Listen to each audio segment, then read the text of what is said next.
喝，小两口啊，不用3年，喝不菜。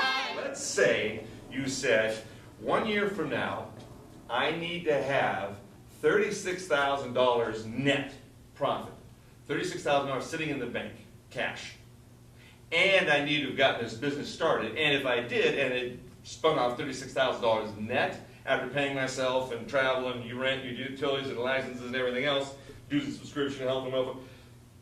If after all that I've got $36,000 net, then I obviously own a going concern too, correct, at the end of the year, right? Okay. So this is what you got at the end of the year, $36,000 sitting in the bank. What would your gross have to be in gift and housewares? Well, $360,000. So that's what you do. You say, okay, this is the business I love. This is the business I have a passion for. The net is 10%. I want $36,000 net sitting in there after paying myself and living off all that kind of stuff. Therefore, I've got to have $360,000 by the end of my first year. That's how you approach it. Okay? Now, how's that strike you? $360,000 in sales your first year. Seems like a lot. Seems very doable. Donald Trump, I don't know. Me, there. Seems like a lot. Okay, when you get the catalog and price list of everybody else in gift and housewares, they'll have minimum order, because the retailers, first question is what's new, second question what's your minimum. They put in their minimum order $250 or $500 or something just to keep people from buying too little and bothering them. Well, let's make it a really small minimum order, $150. Let's say you got 12 reps in the rep organization covering the United States, all 50 states. And let's say you get your samples out there.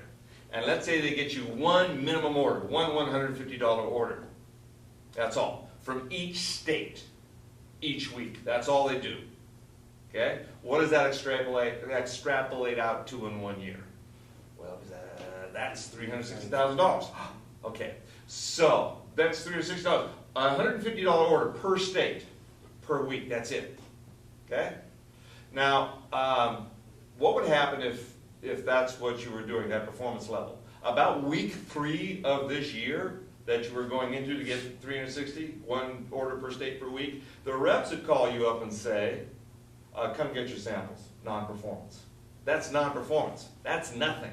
To get one order per state per week, there's got to be 150 people coming in and saying no to your product. No because, wrong shape, speed, function, whatever. You're talking about a multi-trillion-dollar economy. 360 should be pretty quick. Okay? Pretty easy, pretty quick. Especially when you're focusing on it and you have a passion for it and you love it and all that kind of stuff. So that's the way to approach it. And let's say you're just going to go into the Pacific Northwest to start. Get your feet wet and then get going. Well, I'll bring it next week. I didn't bring it this week. Sales and Marketing Management Magazine guide to, actually I think I have it in the book. I think I mentioned that. Sales and Marketing Management Magazine guide to, buying power index, where it breaks down by zip codes in the United States, by metropolitan areas, the buying power, how much buying power percentage of whatever sells in the United States. So you can see if you sold 100,000 in Seattle, and you know that's 1/2, Washington State is 1/2 the buying power of Northern California. So, if I got 100,000 sales in Seattle and then I go get a rep in Northern California, I should do 200,000 down there, 300,000 for the year the following year. So you can actually plot out your conquering of the United States market by market. Southern California is 3 times Northern California, so you can actually plot out and do it. And then also turn it around on the independent sales reps. So we'll meet them eventually. Want you to, if we did this much in Seattle, you should be able to do this much in San Francisco. So the approach is different. Motivation is different. You're not in business to make money. That's not what motivates. What motivates is you love the product. Okay? You love what you're doing. When that happens, then the profits, money, is another expense. You're doing the work, you're living off the work, you're living off the business. You approach the money amount as what do I need to make to live off this? Okay, and if I pick this industry, given that the net profit is a given, then what do I have to sell to get to that net profit? Okay, do not get discouraged if you find gift and housewares is 10%, or food is 2%, or computer parts is 1/4, 1% net. Don't get discouraged, because that's just what it is. If you love it, you're going to do the work, and you'll be successful like those other people in that industry as well. Because they're doing the same thing you're doing. You're just going to be selling an awful lot of those things. Make sense? Yeah? Okay. Yeah, you have to take a lot of assurances from me on faith. So, and then obviously in this whole thing, the frequency issue that we covered before. If you're going to be doing $5,000, $10,000 shipments, you're going to have to do, get to 360, you're going to have to do, how many would that be? A lot of them. Yeah. One a week or something at least. Okay, so that's page 21. Any questions on that? Okay, the next 10 pages are to be taken as a piece.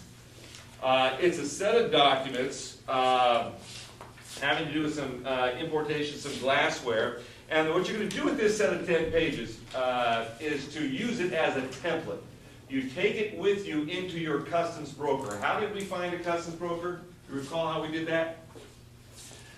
We went to the Directory of U.S. Importers, looked up our competitor's HTS number. When customs brokers showed up there, we got a name of customs brokers. We start contacting them because they have an expertise in that HTS number. Okay, so when we know what we're going to import, umbrellas from Singapore, then you're going to take these 10 pages and sit down with your customs broker and say, I took an importing seminar.